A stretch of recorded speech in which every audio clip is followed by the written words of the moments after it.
Hello, my name is Megan O'Russell. And my name is Christopher Russell, and welcome back to Page by Page, writing the book in real time.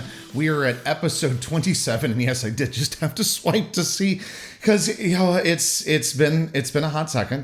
It's been a hot second. Yes, we are sorry to have been without you. Yeah. The whole not being able to use my eyeballs thing is kind of a bitch. Yeah, though luckily we went to your neurologist finally. You want to talk about that appointment? Okay, it's not like, oh, we finally decided to go to your No. We finally fought our way to an appointment. Yeah, trust me, we went for the neurologist right away. They tried to cancel her appointment, and I literally said, absolutely not. Like, I was on the phone with them, and I kind of became their worst nightmare. They're like, yes, we have to reschedule for some time in April. His voice dropped an octave. You will absolutely not be doing that. No, it was not even that. It was like, you will absolutely, look, I swear a demon. Oh, did I like become a romantic? Started coming out of his bowels. I'm finally a shadow daddy. It was like, you will not. So, okay, here's the thing.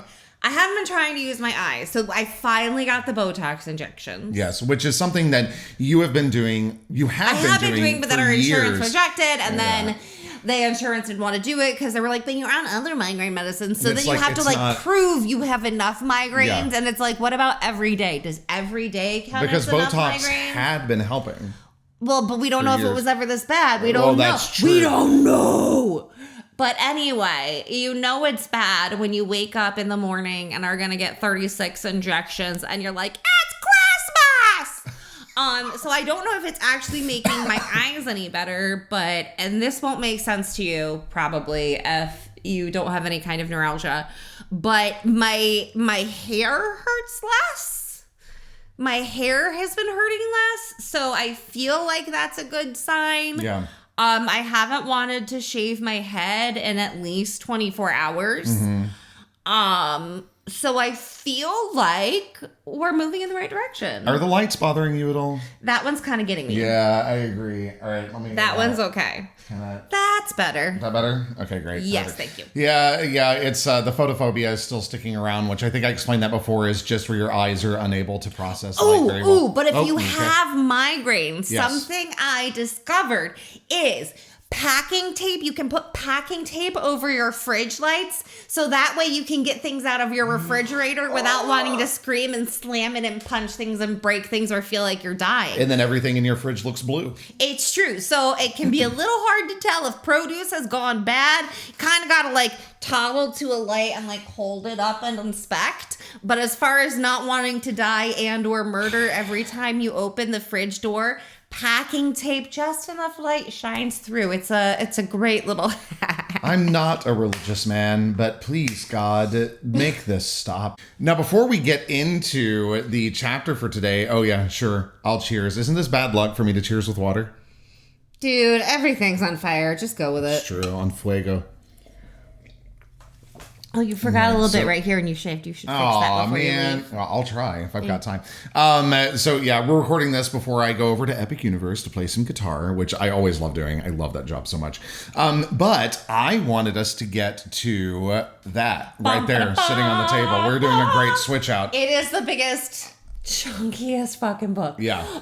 Okay. So up here has been the dupe cover that it's been up there for forever because we didn't have a book. Yeah, correct. Covering Winnie the Pooh, the natural forest thing. Wait, I can't twist that far to put up the chunky book. Okay, you need me to do it? Yeah, you do it. All right. Is it gonna fit? Does it fit in the stand? Not really. Oh no, it doesn't fit in the stand. It kind of does. Okay. Oh god. Oh. This isn't going well. Holy. It's like a giant penis. Holy shit. It's too big. We're going to need new book stands. I blame you.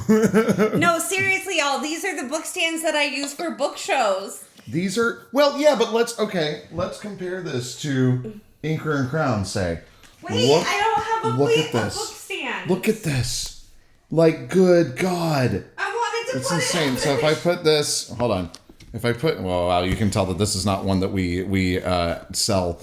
Well, no, it was just a little bent on the back, so I grabbed it for the shelf. Look at that. Oh, shit. Look, I know. Look at that. Do I have another stand? Look at that. I don't know. What do I do? You know what? I think it could probably just stand on its own. That's kind of Wait, here. I feel like we could just try it. That's gonna fall and hit me. Bitch stands on her own 2 feet. Bitch stands on her own 2 feet. You heard it here, folks. My God. We'll find a stand for it after. So there she is. Shit. She a chonk. She is a chonk. I feel like we just adopted a chonky cat and realized it can't fit through the cat door. I know. Yeah, kind of. But that book doesn't get to lose weight. So that book is how many pages again? It's a lot. It's over 700 for the paperback. Almost 700 for the hardcover, which we have not received yet. I need to check on that because we should have received our proof by now. But anyway, apparently hardbacks take like 22 million years. Yeah. So we have the paperbacks ready to ship. Those are all here. We haven't gotten the proof. We're waiting for the hardcover proof. Mm-hmm. She's so... Yeah, she's giant. She chonky. All right. So anyway, that is very, very exciting. We finally have that, and she's gorgeous. She's so beautiful. It's so pretty. Megan did a video on her social media. So if you go over to Megan O'Russell or like at O'Russell Author, we'll put up a new one. We'll put up a new one with some of the Okay, we'll put up a new one. So you can see some of the word is illustration. Yes, there are a lot of sketched illustrations. Tons, actually. What is it? Something like 38. 39, I think. 39, yeah. Sketched illustrations in there. And very, very exciting. Do you want to give everyone a previously on? Do you remember what the hell happened last time? Yes. Okay, great. And thank you guys for being so patient during our mini break. Seriously. Hopefully the mini break's over. Look, I can touch my head. Yeah, that's true. I don't want anybody to die. Yeah, her hair has been pulling on her head so that it hurts. She told me multiple times, she's like, if you come home today and I've shaved my head, I love you. hair hurts and I can't take it. Okay, ready? Like you as I'll ever be. Previously on Diary of a Blood-Marked Werewolf. After an epic game of Truth or Dare, Jason Archer is committed to singing his talent show Field Days solo at the Argo party. Ella's mission to keep Jason alive is going well so far. Someone may be trying to kill Ella, but that's kind of standard around here, and party on. Woo! Yeah! Thank you so much. That was perfect. I think I covered it all. I think you covered it all. I'm trying to get better about only giving what we need in this moment. No, I appreciate that. All right, so moving the mic. Because otherwise it would be like, field day after Ella's rope snapped. Okay, all right, get out of here. Ella moved to Laureldale. Get out. Once upon a long time ago, a man named Mr. Carver ended up a corpse. Oh my goodness. Sorry, I had to take a quick break because I forgot what the title of this chapter was, and when Megan told me, I was like, oh, that's right, that's this chapter. Yes. Enjoy. You're in for a real treat, everyone. Okay, here we go. Maybe I'll have to do this song at guitars today, just for fun. Yes.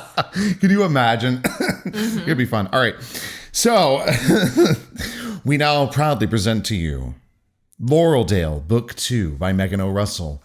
Diary of a Blood-Marked Werewolf, Chapter 27, Turn Around. Jason grabbed both mic stands and strode to the little area Andre, Paige, Peyton, and Mac, two of Jason's backup singers, had cleared for the performance. Jason! A voice and a waving hand rose above the crowd.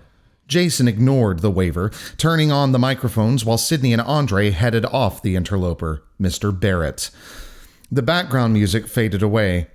Mr. Barrett, did you need help with something? Sydney said in an "Are we supposed to be talking right now?" voice as Jason began to speak. Students of Laureldale High, welcome to the Argo Cafe's impromptu field day cabaret. Chatter died as attention shifted to Jason. If your class wants a chance to share part or all of your offering from the talent show that wasn't, come sign up with Paige. He pointed to Paige, stationed away from my secluded niche, clipboard in hand. Mr. Barrett? Sydney asked sweetly, even tipping her head a little to great effect. Is this approved? Mr. Barrett furrowed his brow. Let's get a hand for our opening act. Jason let the silence linger. Me! with Peyton, Mac, and Tessa representing Mrs. Parker's class. The crowd cheered and stomped. Wait, Haley called, pushing her way to the de facto stage. What about the rest of our class's act? Haley, Paige called from the corner. It's a different song. Sign up with me if you want to sing your solo. Haley headed for Paige as the four in Jason's act squeezed around each other, getting into an approximation of the spots they'd rehearsed. Sorry, what was your question? Sydney asked Mr. Barrett as the music began and Jason delivered his Tessa-written intro. Laureldale, Jason spoke into the mic. A magical town of widows looking for new men. It was at this point that Megan was like, remember, Jason is slightly buzzed. I mean, there were 5 of them, and they finished basically a bottle of whiskey in under an hour. Yeah, that's not great. That's not great. Yeah. Kids, don't drink. And if you're going to do it, please be safe and be careful. Okay. Without the context of the opening of our talent show offering to introduce the tale of Rachel Wadlow, Laureldale's notorious Black Widow, in the years following the deaths of most of the area's men in the tragic Widow's Run flood, Jason's suave smile and hand through his golden hair read as pretentious asshole rather than future murder victim, but the crowd roared anyway, hollering loud enough to drown out the first line of the song. Turn around, the chorus sang as Jason literally turned around, tossing Tessa a wink and an imaginary rose. I've come to find a wife and I'm hoping the lady is a honey with a huge plot of land, Jason sang. For those of you who know the song as well as we do, remember that they drowned out the first line of the song, so you will never hear the first line of either of these verses. Spoiler. So going back, turn around, the chorus sang as Jason literally turned around, tossing Tessa a wink and an imaginary rose. I've come to find a wife and I'm hoping the lady is a honey with a huge plot of land. Jason's saying, I'm not going to be able to do it. Turn around, you forfeited your life cause marrying for money means you end up in a hole in the ground. I don't think I'm doing this right. Max sang. Jason crossed his arms over his chest, corpse style, turning again, putting on a magenta baseball cap, no clue where he got it, to become the Black Widow's third husband as the chorus saying, turn around, yet again. I lost track of the performance. Hey, me too, Ella. As Mrs. A weaved through the crowd, heading toward the singers. I tensed for a moment, weighing the risk of causing a distraction to give Jason time to run, but Mrs. A was fucking beaming, phone in hand, recording Jason's performance like a rabid fan hungry for proof of their hero's greatness, like a super fan or a stalker preparing to kidnap Jason. Don't, Ella. It's his mom, Ella. Didn't matter. My brain locked on to the possibility of the person who tried to smash me in the gym being in the cafe right now, ready to steal Jason, or ready for another shot at me. To kidnap or to kill me, that part mattered. Breathe, Ella. Panic kills, Ella. Turn around, husband. Tessa held up a shoelace garrote. No clue where that prop had come from either. Don't imagine threats. Look for real danger, you fuck. Turn around, husband. I'm gonna give the widow all my heart. This chapter is so ridiculous. Keep going. Danger like the gaggle of girls whispering and staring at me. Or the creepy chaperone who kept chewing his mustache while staring at me. Or the figure lurking in the shadows beyond the iron cell, barely in view from the fucking niche where Jason had stashed me. Bad, fuck, bad. Save Jason, save Jason. Every now and then I worry my wife is lurking and the shadows creeping over the bed. Jason was 20 feet from me, but that still put me nearer to him than the figure that inched closer. Save Jason, save Jason.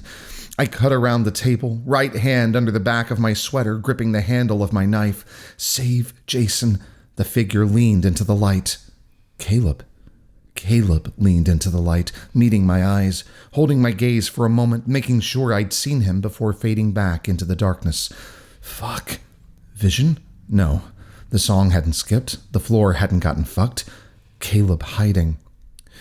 I've come in from Poughkeepsie where I left my 3 children with their mom to try a new stab at life. What an asshole. Real Caleb hiding in the shadows, trying to get my attention. Fuck. I couldn't find any logical reason for him coming to a loud-ass party that wasn't full fuckery. A potentially deadly kind of fuckery. Fuck. The kind that could definitely be lethal to Jason, thus going directly against my mission to save Jason. Turn around. How many keys have I gone in so far? I have The no idea of idea. letting Jason out of my sight tensed my stomach, like my body had decided to prepare for an awful blow. You know what I should have done? I should have recorded the song as a whole and then inserted it like as we went. If we really wanted any semblance of like continuity. Because I'm like, where the hell are we? Who's to say? The idea. Well, now you have to back up a line because they're going to be like, where the hell are we? I don't know. Who's Who's to to say? Just back up say? a line. Okay. Go back up a line. Turn around. The idea of letting Jason out of my sight tensed my stomach, like my body had decided to prepare for an awful blow. But Caleb was smart. Caleb understood the ongoing Ella chaos on both a supernatural and a survival level. Caleb wouldn't be here if it wasn't important. Unknowing Ella would definitely figure out what the fuck Caleb was doing. He might have information, Ella. Information that could save Jason, Ella. What's best for you isn't always not best for everyone else, Ella. I bit the tip of my tongue, supplementing the rib pain as I squeezed my way through the crowd, heading for Sydney and Andre, who were currently laughing their asses off at Jason's final in-song death scene. Every now and then I get a little bit terrified, and then I see the gleam of her knife. I want to be there at this performance. Sydney, I touched her shoulder, pulling her attention from Widow Wadlow holding her plastic butter knife overhead, laughing with malevolent rapture at her kill. Kate needs me for a minute. I kept my voice under the music. I'll be right back. Want me to come with you? Sydney frowned at me like she'd predicted my no and thought it was a shit idea. The cafe exploded with applause at the end of Jason's performance. I joined in, giving a few extra loud woos, waiting until Jason had seen me cheering along with the others to speak. Kate did a single finger beckon. It'll be faster if I go alone. If you're sure. Sydney's tone lost none of its skepticism. Just don't go hide in any corners where I can't find you. I waved over Sydney's shoulder, assuring imaginary Kate I was rushing her way. Wish me luck. Holler if you need help, Sydney said as I plowed deeper into the crowd. Thank you, Jason quieted the last cheers. Let's keep that applause going for Mr. Burton's class with an original song. Whooping and stomping commenced, the floor shuddering like I was either about to fall into a vision or the Archer ancestral home was about to fucking collapse in a Newtown tragedy that would no doubt be given a cute little name and festival like the Widow's Run weekend. The Great Student Squashing? The Cafe Catastrophe? The Argo Annihilation? The festivities could feature coffee-flavored delicacies and flattened rolls. Fucking focus, Ella. Get to Caleb and make sure there's no imminent impending fucking doom, Ella. As I neared the edge of the crowd, I prepped a lie for the parental sentries blocking my path to Caleb. I have to run up to the 3rd floor and grab something for Mrs. Archer. Sydney had used the excuse with such ease, but it felt thin and weak in my mouth. I fumbled for a better option, and didn't need one. One of the 2 sentries had vanished, and the other had their back toward the corridor they were meant to be barring, their focus fixed instead on the entrance to the bathrooms. The flat-lipped, laser-eyed expression of the guard was too much for me to breeze past, even with Caleb waiting. That kind of look leaned too close to the contemplation of an oncoming storm, implying potential danger that could harm Jason and had to be stopped. I rose up on my toes, searching for what held the guard's interest. Another parent volunteer blocked the bathrooms, one hand out like a traffic cop, forbidding all partygoers from peeing. Worth the sentry's flat-lipped worry? Sure, shut up. Worth blowing off Caleb? WWUED. Stop it. I slipped behind the distracted sentry and into the darkened corridor, picking up my pace as I passed the cell, darting around the corner to freeze with my back pressed against the wall, holding my breath, listening for a fuckhole guard shouting, "Get back here, you damn delinquent!" as I glanced up and down the hall. At one end of the corridor, the end by the conservatory, a ravenous couple took advantage of the chaperone's attention lapse with a tongue-based battle. Down the other way, toward the stairs that led up to Jason's family's actual home, a girl sat on the floor, back to the cell bars, sobbing, forehead to knees. Beyond her, a movement flickered in the shadows, a figure that blended in almost too well.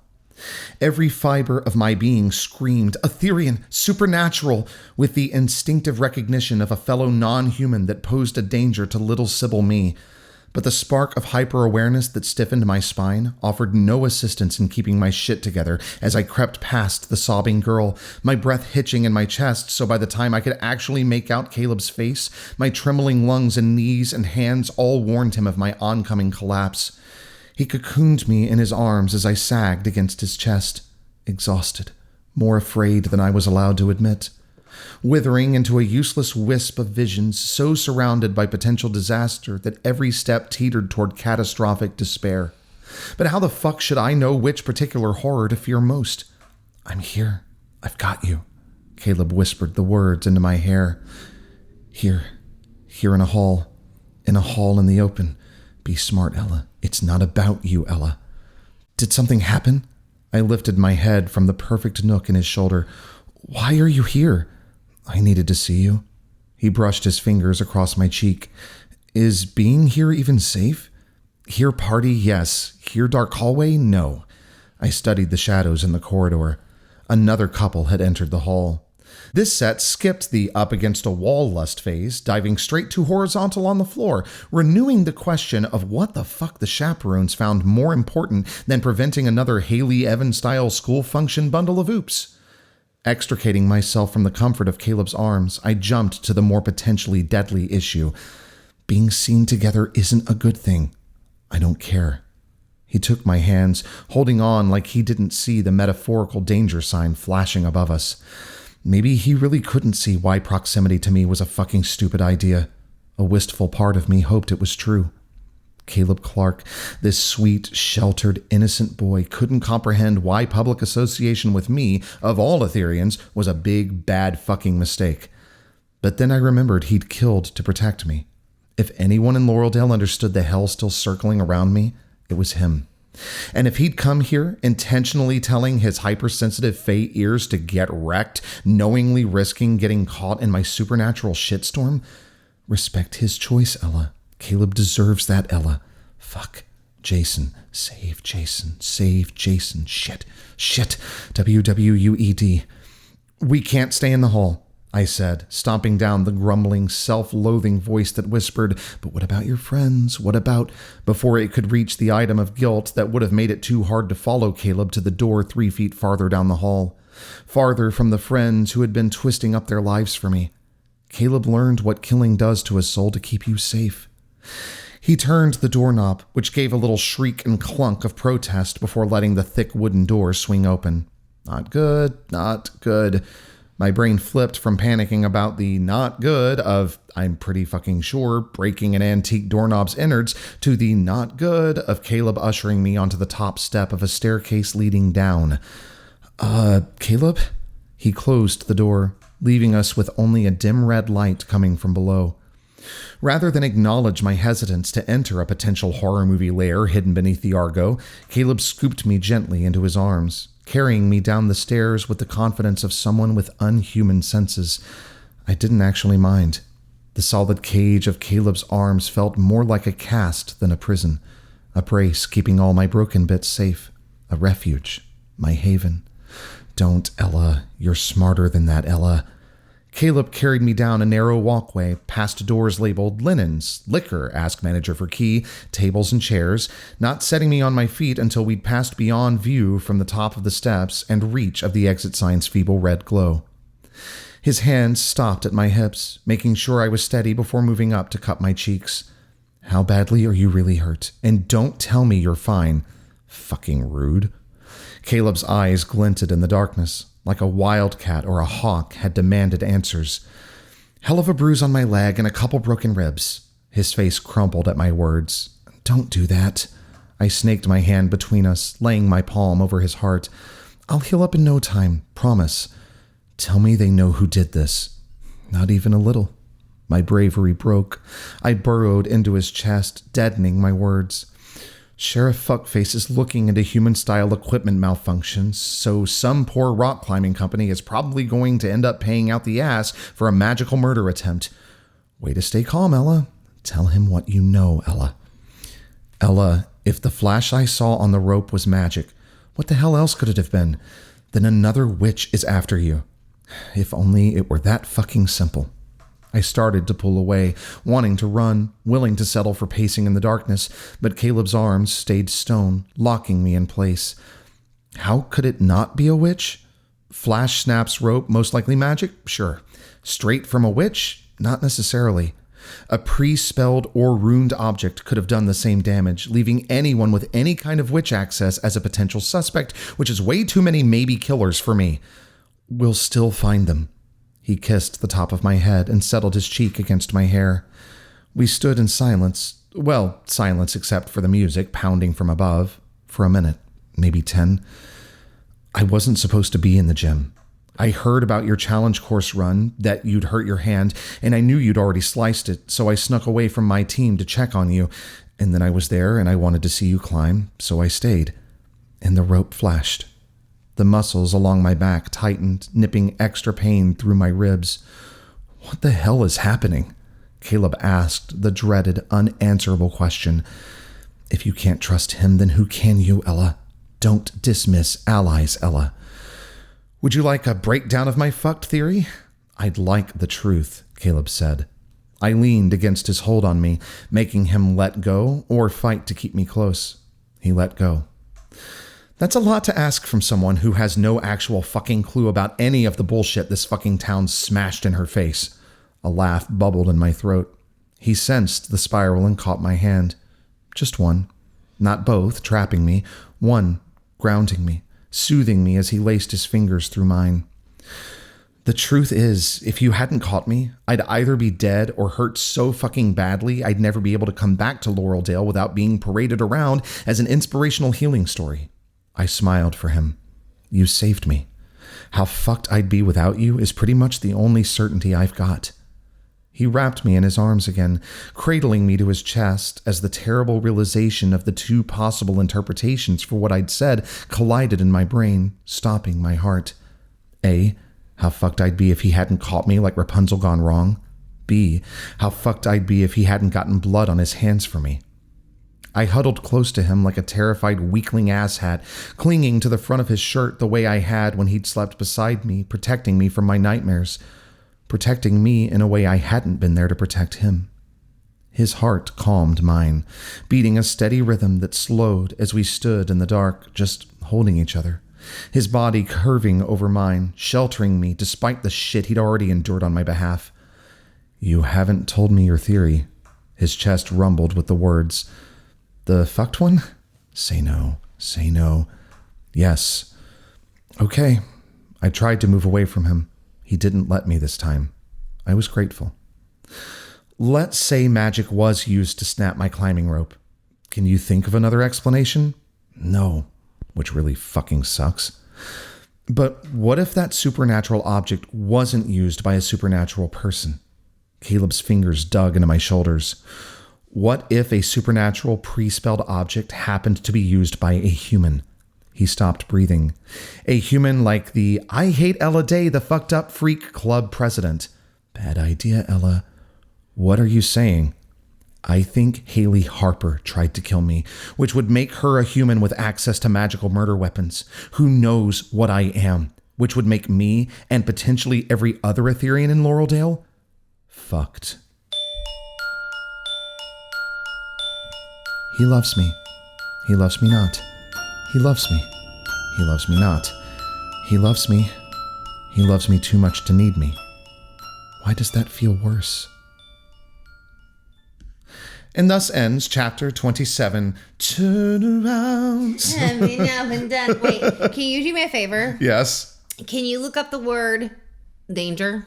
Danger? Yeah, sure. Why? Okay, sorry about that. Megan had to do a little bit on the fly editing. She's like, I want to change one of those dangers to a threat. And I was like, okay, I'll allow it. I'll allow it. I'll allow it. All right. So how do you feel about that chapter? I feel good about it. You feel good about it? That's all you have to say? I don't think that you necessarily got all the right melody with the lyrics. Look, I am sorry, okay? I'm willing to let it go. Now, Thank for you. those of you out there who are like musically inclined, if you do it with the song, we did time it out properly. We did. It is absolutely accurate. Yes. I'm just not going to put him in a mood by asking him to go back and do it all perfectly. But if you would like to, it is there. But we're gonna let Chris not do that because his eyes get really big and his jaw gets tight and then his leg starts vibrating everything.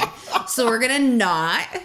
But if you want to at home, it does work. Yeah, it does. Okay, do you have any It questions does about work. the chapter? Okay, yeah, of course I do. All right, so, I love the Bueller like moment here at the very beginning of the chapter. Jason, a voice Who and a has raving. a megaphone? Yeah. Has this been cleared? Bueller.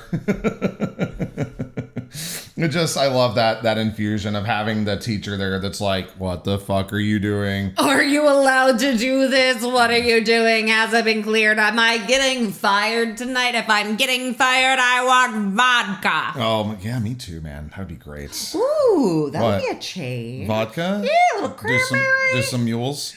Yeah, a little cran. Yeah. Oh, a vodka cran? Yeah. I'd rather have ginger beer, but yeah. Yeah. Hey, clean out those UTIs. I mean, not that we have them, but you can always pretend you have one and then call it medicinal.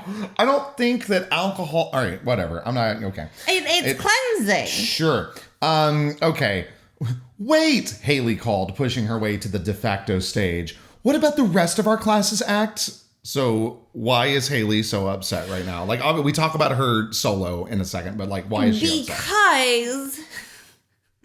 Because Haley's kind of not the most liked. Haley has a part of the song that's hers, and then Jason has a part of the song, like a part of the act that's his. So it's different tracks, Right. So they could be rehearsed separately. Oh, so like I see. there's Jason's song, there's Haley's song, My there's the gods. group ending. Yeah, sure. Okay. It's not about social peace, it's about winning. Good Lord. Okay. What? That overnight is a big deal. Right. Oh, yeah, that's right. But Yes. the Parker's class already won it, so it's fine. Well, they didn't win it, but were they given won. Do you want me to have a lawsuit or do you want me to give me the overnight I want? Yep. Hey, Ella recognizes when she's in a power position and is willing to use it for friends. It's Paige's dream. Congratulations, they're going. It's Karening for a cause. It is. Positive Karening. For anyone who gets offended by that name, I'm sorry. If your name is Karen and you're listening to this, I'm doubly sorry. But I will have to say that it's just a thing that's here now. I apologize that your name is being used that way, but here we are. Laureldale, a magical town of widows looking for new men. But okay, Like, just think about it. what Like the fuck? women, widows with land, all of them need a husband. All of them have like mining. Do they? turf. Do they need a husband? I guess at this time they do. In this era. Well, and also like in the Adirondack, like what are you gonna? Where's your income coming from?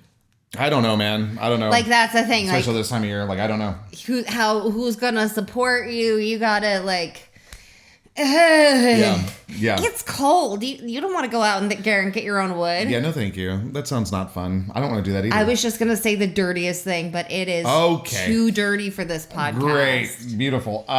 Kate did a single finger beckon. It'll be faster if I go alone. And I went, hilarious. You're like, And you're like, oh boy. fuck. I'm in It's the trouble. silent full name. The silent full name. It really is. Mm-hmm. Oh my God. Yeah, you're right. So before we get to this next part, what the fuck? And I know you're not going to answer this because I already asked you this once, but I just want everybody else to commiserate with me. What the fuck is going on in that bathroom? You will find out. God bless. You promise? Yes. Okay, great. Because what the hell? Not next week. Okay.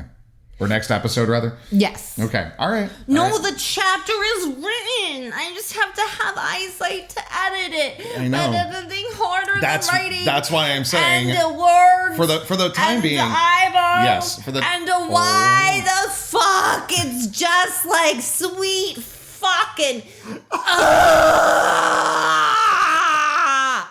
Like, dude, of all things, like, I'm like, okay, let's sit in the dark. Like, okay, granted, if I don't look at anything and I stay in the dark, at least it's not like, disabling painful as long as I don't do anything. So it's not like when my arm was fucked and it's like, look at me sitting here doing nothing and searing pain. Like, sure, as long as I just sit there, I can just be like, look at this darkness with nothing. Blissful. But like, I'm so just why? I'm bored. Sorry.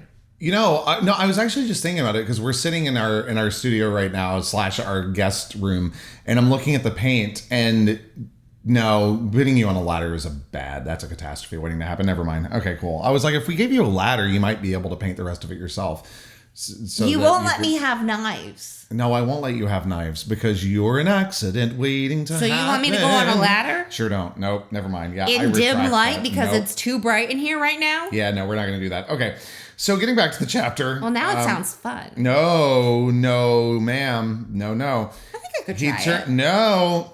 Caleb, so this is about Caleb. He turned the doorknob, which gave a little shriek and clunk of protest before letting the thick wooden door swing open. We're not talking about this anymore. Because you're you, and you know what that means. So, Lord, like it was bad enough before the brain injury, and now it's just no. He turned the doorknob, which gave a little shriek and clunk of protest before letting the thick wooden door swing open. And I love it. It's like I read and I see the antique doorknob, and I was like, wait, hold on. It probably still wouldn't have broken if a human had turned it. So it's just Caleb breaking shit. Yeah. Oh, Lord. Like, does he just not care at this point? Is that what it is? The girl he already saved once almost died again today. So, like, breaking a doorknob is the least of his fucking concerns. Sure. Like, it's a fucking doorknob. What the fuck ever. Yeah. Okay. So then I want to end with this. Haley. I mean, it's a logical conclusion that she's come to, but Haley really... Well, I mean, she's already mentioned it to Kate, and Kate's blown her off, but Kate's not going to believe a teenager could do anything. But, like, Haley hates her. Yeah. Haley has a vendetta against her. Is she intelligent? Haley? I mean, she's... Because she doesn't strike me... She's not... stupid. She's not the Watcher. Like, there's no fucking way she's the Watcher. And at this point, I believe that it is the Watcher that set off that charge, whatever it was, whatever that magical thing was. She's not the Watcher. She's too stupid to be the Watcher. She's too dumb. The Watcher is methodical, is highly intelligent. You can tell from the way that they speak, the way that they write. You know what I mean? So it's not. Like, there's no way. And I know you're not giving me an answer, but I'm just saying right now, no fucking way. Okay, but look at Ella's, like, who hates me? Oh, I'm not saying that she doesn't have the insight that we do into the Watcher chapters. You know what I mean? Like, we've been able to see that, which is what makes me go, well, she doesn't know there's a Watcher. Well, right. We didn't know there was a Watcher until the listeners told us that was what they were called. So, you know. But yeah, there's no way. It's not Haley. But I do think that it's very interesting. He loves me not. He loves me not. He loves me too much to need me. Have we talked about what these are exactly?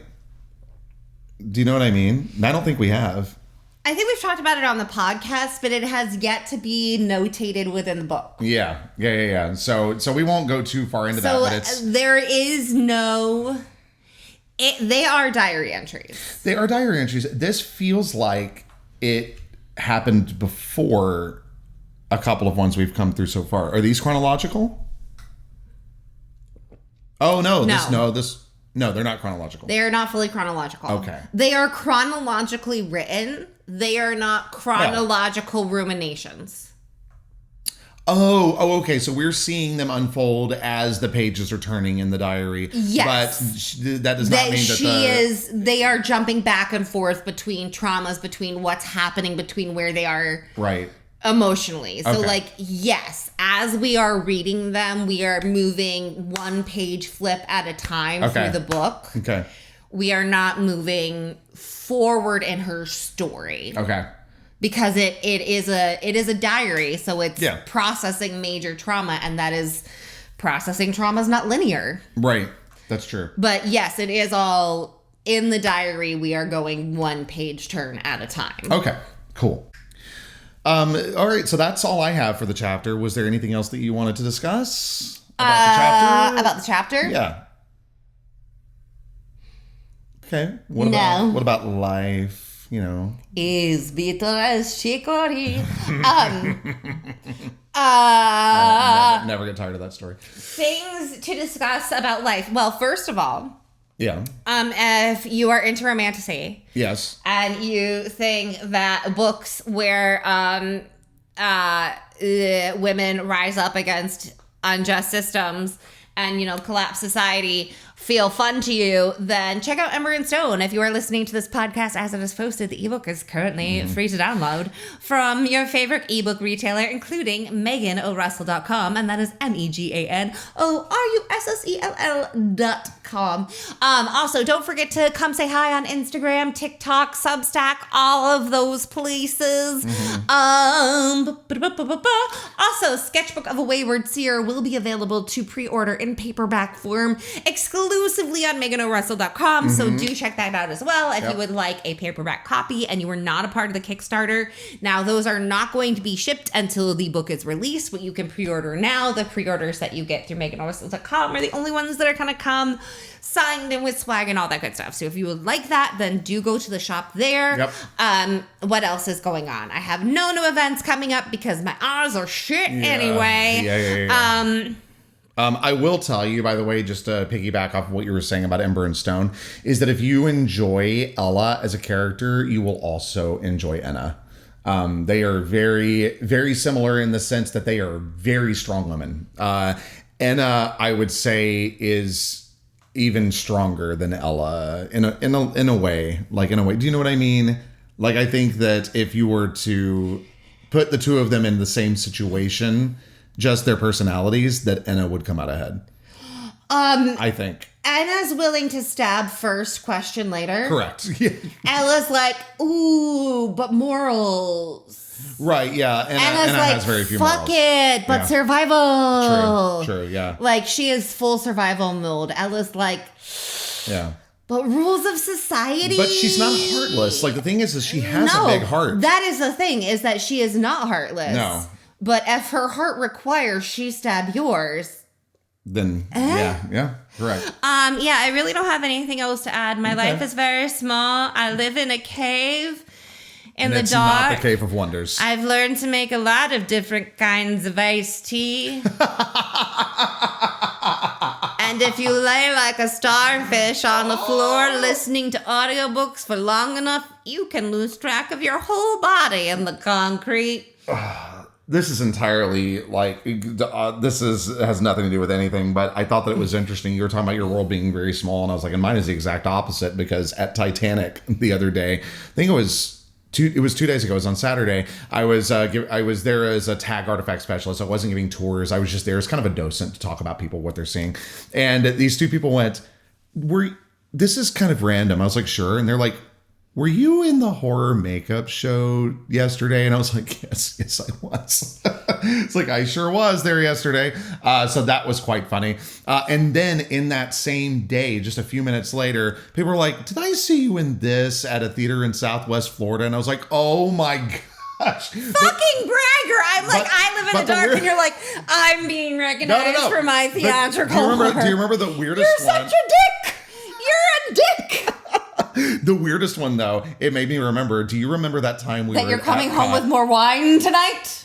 Okay, noted. But no, when we were in Epcot, we were in Epcot, and just out of the frickin' blue, and I'll explain what this means in a second, but I hear this guy go, "Hey, Harry!" And I was like, no fucking way. And I turn around and I was like, Turn around, he goes, it is you. So when we were working in Denali, Alaska, we did a dinner show up there. It's called Alaska Cabin Night Dinner Theater. If you're ever up there, it's awesome. So fun. The actors are all playing their own instruments. It's a really fun time. A great explanation about the park and its founding. Fictitious to a point, but still really fun. But when we're there, we also serve the tables. And in order to get our attention, we encourage everybody to be assholes. Yeah, this never backfired once. But we would have them raise their napkins over their head and wave them and say something like, Alaskan Amber would be what it would be for Amber, one of the characters. And then, or hey, Harry. And that was Harry Karstens, the first superintendent of Denali National Park.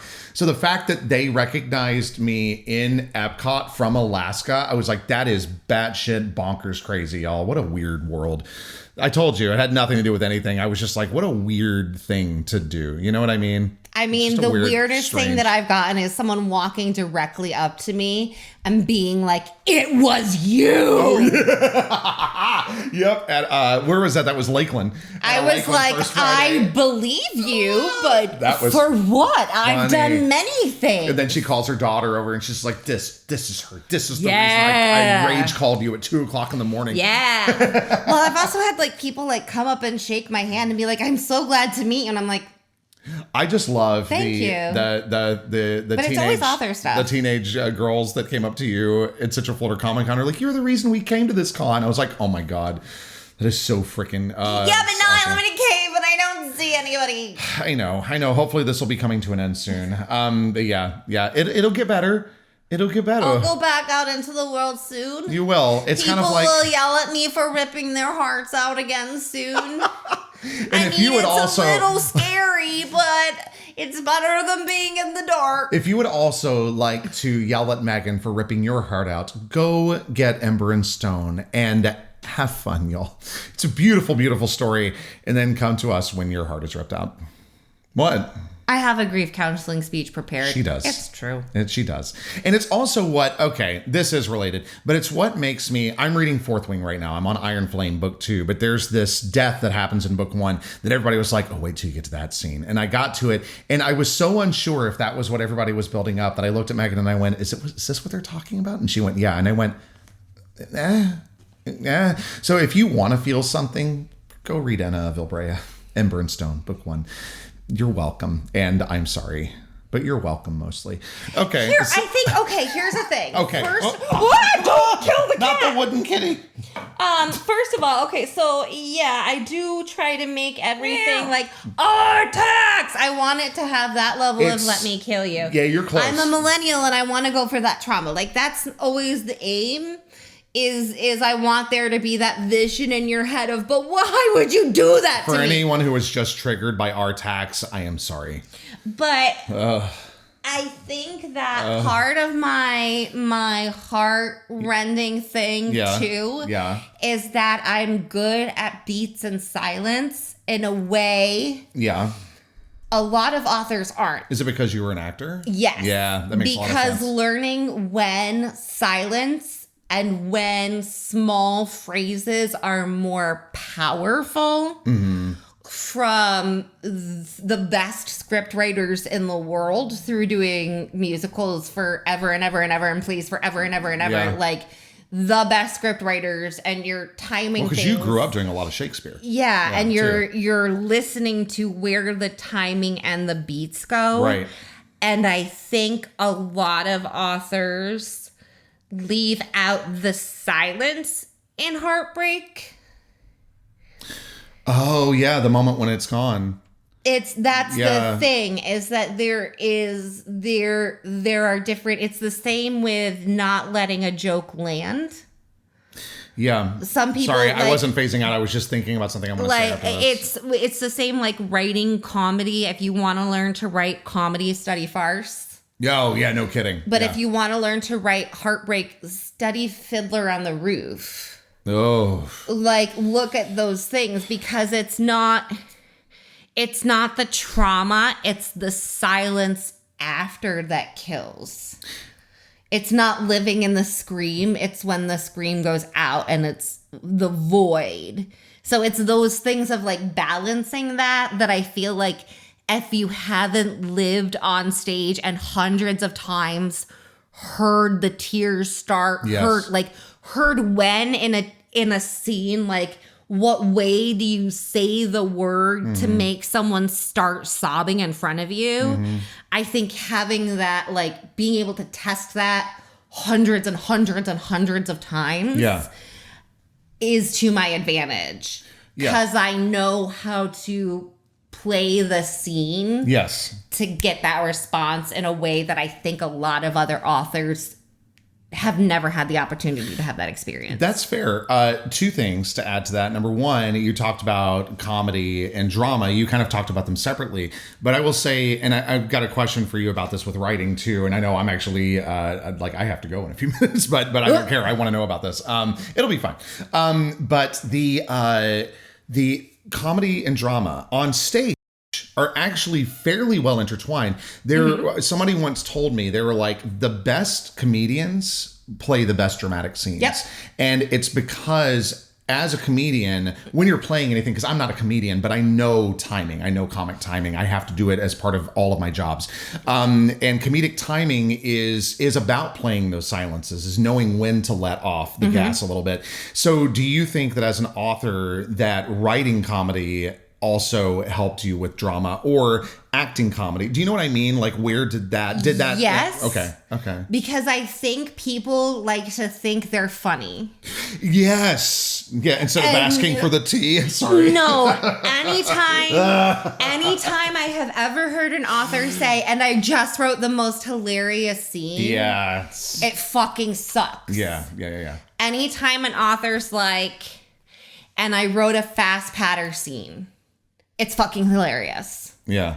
If you try to be funny, if you walk in and tell me, oh my God, my scene is so funny, it's going to be dry and desperate. It is going to be like a thirsty man at a bar. Nobody wants to go there. Yeah. Like, nobody wants to get near that dude. He's a creeper. Yeah. No, if you think you are being hilarious, you're wrong. Yeah. If you are screaming about how sad you are, no one cares. Yeah. If you are weeping, no one needs to cry on your behalf. Yeah. Like, right. Yeah, that's actually a rule on theater, is that you don't want to. Well, that's not true. There are times when you do want to break down on stage, but oftentimes, I think it was Claude, director at Allenberry, that said this, is like, let the audience cry for you. You're not the one crying. And I was like, that's so interesting. I don't think it applies everywhere, but I do think it's powerful. Yeah, it is very powerful. If it's like, you hold the breakdown and let them have it for you. Yeah. You let them break Yeah. on your behalf. Yeah. You let them break in the silence while you hold on. Yeah. So you become their anchor, dangling them off a cliff while they fall. Whereas if you fall, they're holding their breath for the crash. And it's a different thing. Yeah. Like, do you want them to hold their breath for when you hit rock bottom? Yeah. Or do you want to dangle them off the cliff and let them be the ones to cry? Right. It's like two different goals. Sure. Oh, that's so cool. What a fun philosophical conversation we just had. We didn't mean to get into that. No. Whackity schmackity. And the other point that I wanted to make was something that you bring up quite frequently is in the play Peter and the Starcatchers. What is that one line that you really, really love that she says to Peter? It's supposed to hurt. That's how you know it means something. Yeah. Yeah. It's supposed to hurt. That's how you know it means something. And like, what a... Yeah. And it's such a... y'all, if you ever have a chance to see that show... It is my favorite play of all time. So good. It is so good. All right.